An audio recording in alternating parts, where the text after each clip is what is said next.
Richard Parker is in the house.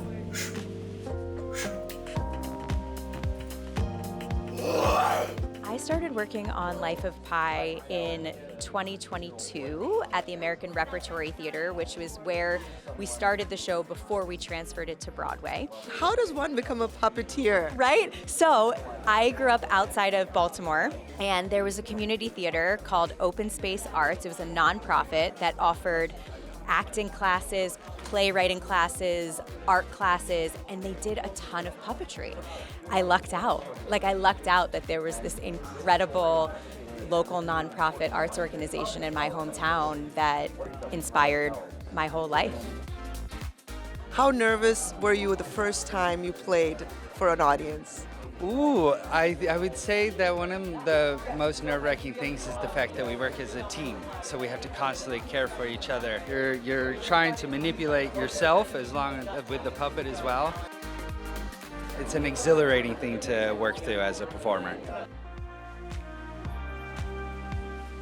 Now it is my pleasure to welcome Taha to Showbiz India and LA. How is it feeling? You're about to have your big debut here tonight. Oh goodness, I mean definitely a lot of just excitement. I think yesterday was our 150th performance of Life of Pi since being on this tour. We've built something really incredible, and the trust that we've managed to build with each other and the rapport that we have. I think I'm just excited to bring this to Los Angeles, where there's such a storied history of arts and entertainment and just a celebration of story. Yeah, I'm just excited to be here. Have you ever tried puppeteering yourself? I got to do it when I was on Broadway. So when I joined Broadway, I was a ensemble swing, but I did get an opportunity to puppeteer the zebra, the hyena, a meerkat at one point, and it's such a wonderful experience. Day after day, you're performing. How do you take care of your mental being in between? I love this question. All of us in this production really adopt the mentality that actors are athletes.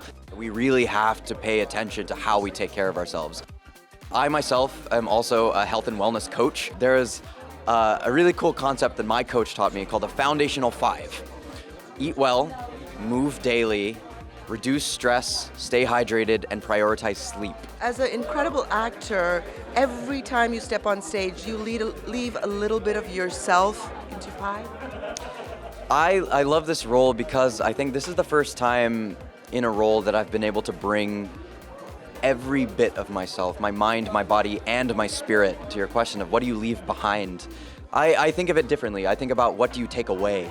For me, this is such a physically demanding task and also emotionally demanding. Pi goes through this incredibly tragic, perilous journey at times, and to portray that takes a lot of energy. And so I'm very lucky that every performance, I feel like I'm walking away with something.